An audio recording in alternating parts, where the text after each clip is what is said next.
తొలి ప్రేమను, నిజమైన ప్రేమను నిర్వచించిన సాహిత్య అమరదీపం శరత్చంద్రుడికి ఈ చిత్రం ఓ చిన్ని నూలుపోగు.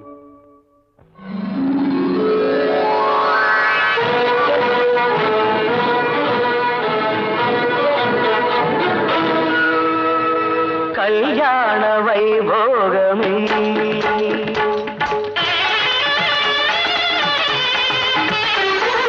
కళ్యాణ వైభోగమే శ్రీ సీతారాముల కళ్యాణమే మన మాంగళ్య ధారణ శుభలగ్నమే.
మనసొకటే సాక్షిగా గెలిచాము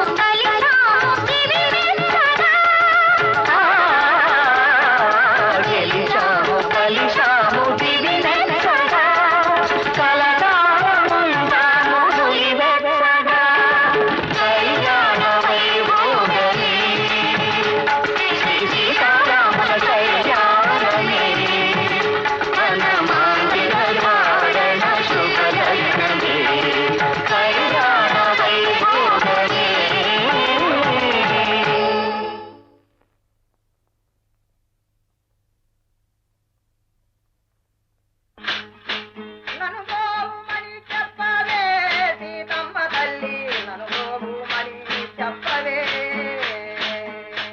కలుపు చెక్క తెచ్చారా? ఇలాంటి పనులు చేస్తే కొడతాను. ఇలా ఇచ్చేయండి.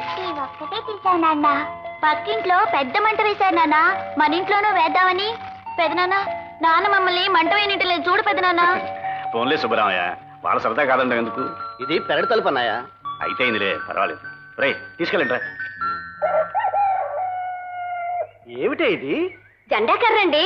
పక్క వీధి నుంచి కర్ర వేసుకొచ్చి మన ఇంటి ముందు జెండా వేద్దామని. ముగ్గులు, జెండా కర్రలు, బొంగరాలు, ఉరితాళ్లు, పురికొసలు వెయ్యరే. ఈ పక్కింటి వాళ్ళ ముగ్గులు చూడు ఎంత లక్షణంగా ఉన్నాయో. నీ ముగ్గులు టమాటా పళ్ళు, దోసకాయలు, చింతపండు, గోంగూర పచ్చడి, నీ బొంద మన్ను మశానవును. ఈసారి పండక్కి మీ నాన్నని ఓ లారీ ముగ్గు పంపిస్తామని చెప్తాను. ముగ్గు కొల్లగా ఆస్తి నుగ్గు అయిపోతాను. మా నాన్నగారి దగ్గర గోల్డ్ అంత కట్టం తీసుకున్నారుగా, కొనండి.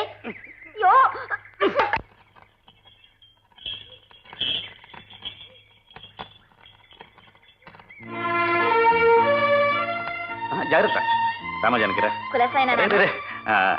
రాలుడు ఎలా ఉన్నావు బాబాయ్? నాకేమమ్మా. ఏమ్మా జానకి, మన రాజా బాగా పొడిగిదిగాడే. 3 నెలల క్రితం చూశాను, ఇంత ఎత్తులేడు. అవును మాయ గారు, ఎదిగే వయసు కదూ. రాజా మీ మరిదిలా ఉండడమ్మా ఎవరన్నా చూస్తే కొడుకు అనుకుంటారు. లక్షణంగా ఉంటాడు చక్కగాను. ఇదిగో మా పిల్లల్లో ఉన్నారు కోతుల్లో. మరేనమ్మా, నా పిల్లలకి వాళ్ళ నాన్నగారి పోలికలే వచ్చాయి. ఏమిటే? నేను ఆ మాట అనేమంటారా? వద్దు, అక్కడతో ఆపే అన్నది చాలు. ముగ్గు డబ్బాల మొహం నువ్వును. అత్తయ్య, పిల్లలకు తలంట్లు పోసారా? ఇదిగో ఇప్పుడు పోస్తానమ్మా. అమ్మో తలంటే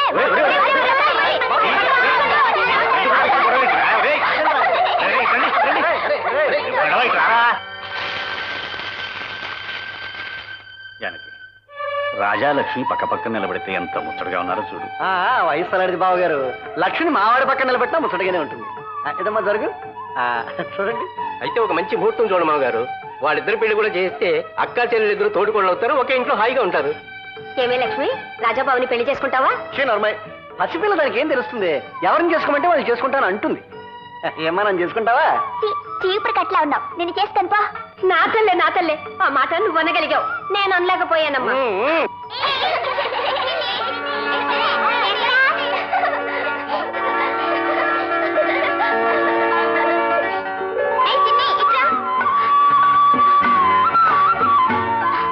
ఆయాసం వస్తుంది, నేను ఇంకా ఆడలేను బాబు. నా పేరు రాసానే, నా ఇష్టం. నీ పేరు నేను రాయలేనా? చూసుకో. మీ ఇద్దరు ఆడుకుంటువేనా?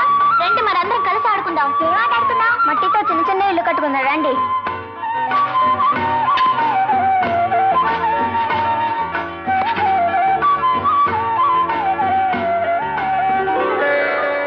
ఇక్కడ ఏదో బొమ్మ ఉంది. బొమ్మ కాదు, దేవుడు. ఇక్కడ కూడా ఉంది.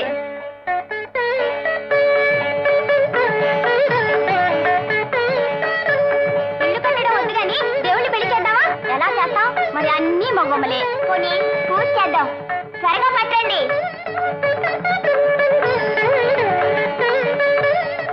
ఆ విగ్రహాలు ఎక్కడే బాబు? ఆ ఊర్లో మాకు మట్లో దొరికాయి. విగ్రహాలు దొరికాయా? అవునండి, అక్కడే ఓ చెట్టు కింద పెట్టి అప్పుడే పూజలు కూడా ప్రారంభించేశారట. ఏమిటి, మన సరిహద్దులో దొరికిన విగ్రహాలు వాళ్ళవంటున్నారా? అవును ప్రెసిడెంట్ గారు. పైపిచ్చు వాటి మీద హక్కు వాళ్ళకే ఉందంటున్నారు. మన ఊళ్ళో దొరికిన విగ్రహాల మీద వాళ్ళ హక్కు ఏమిటి? పదండి, తాడో పేడో తేల్చుకుందాం. ఆవేశపడకండి బాబు గారు. విగ్రహాలకి ప్రతిష్ఠ ఎక్కడ జరిగితే అవి ఆ స్థలానికి చెందుతాయి కానీ దొరికిన ఊరికి చెందవు. మీరు ఇలా మాట్లాడడం అన్యాయం బాబు గారు. నిధి నిక్షేపాలు ఎక్కడ దొరికితే అవి ఆ స్థలానికి చెందినట్టు అవుతాయా కావా? మా ఊళ్ళో దొరికిన విగ్రహాలను మేము చేజార్చుకుంటే మా ఊరికి అరిష్టం చుట్టుకుంటుంది. బావగారు, ప్రాణప్రతిష్ఠ జరిగిన విగ్రహాల్ని కదిలించడం మహాపాపం. అటు చూడండి, పూజా పురస్కారాలు కూడా జరిగిపోతున్నాయి.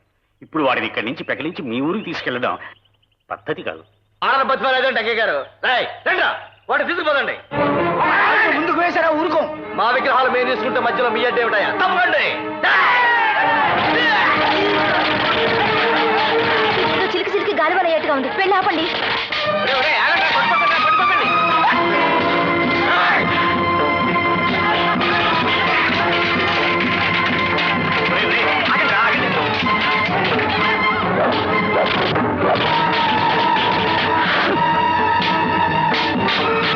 ఏమండి, అక్కడ చావు పట్టుకుంటున్నారు. పక్కన కూర్చుంటున్నారే, వెళ్ళండి. మధ్యలో తలదూర్చానంటే నా తలపోతుంది నీకే.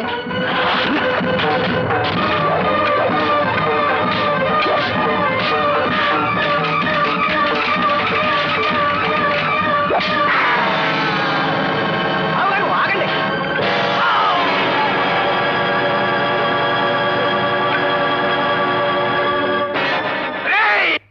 ఆ కత్తి వేటు పడింది ఓ వ్యక్తి మీద మాత్రమే కాదు, ఓ వంశం మీద. తన తండ్రిని హరితండ్రి చంపాడన్న కసి చిన్ని రాజాలోను, తన తండ్రిని రాజా అన్న చంపాడన్న కోపం చిన్ని హరిలోనూ బలంగా నాటుకుపోయాయి. ఆ రెండు కుటుంబాల మధ్య సంబంధ బాంధవ్యాలు పూర్తిగా తెగిపోయాయి. రాజా అన్న రంగణ్ణి పోలీసులు ఖైదు చేశారు. కేసు నడిచింది, అతనికి శిక్ష పడింది. ఆ విగ్రహాలు మాకు చెందాలంటే మాకు చెందాలని రాఘవాపురం, రామాపురం ప్రజలు కోర్టుకెక్కారు. ఆ విగ్రహాలు రాఘవాపురం నేలలో బయటపడ్డాయి గనక అవి ఆ ఊరికే చెందాలని కోర్టు తీర్పునిచ్చింది. ఆ తీర్పుకి రామాపురం కుంగిపోగా రాఘవాపురం విజయ గర్వంతో పొంగిపోతూ పండుగ జరుపుకుంటోంది.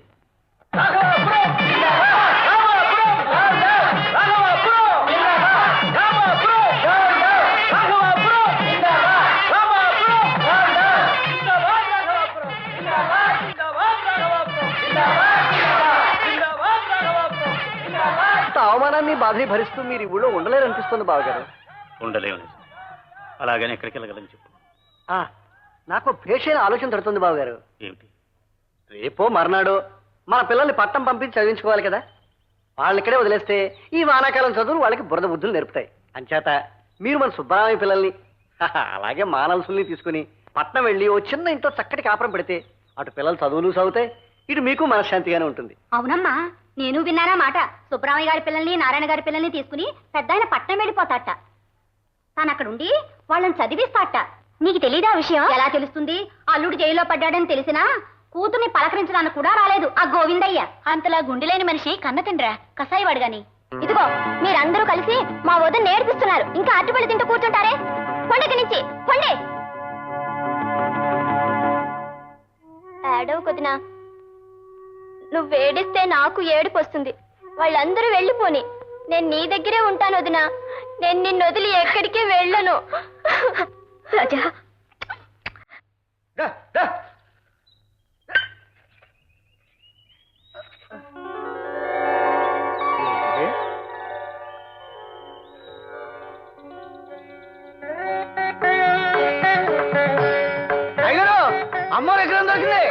పొలంలో అమ్మవారు వెలిసిందా?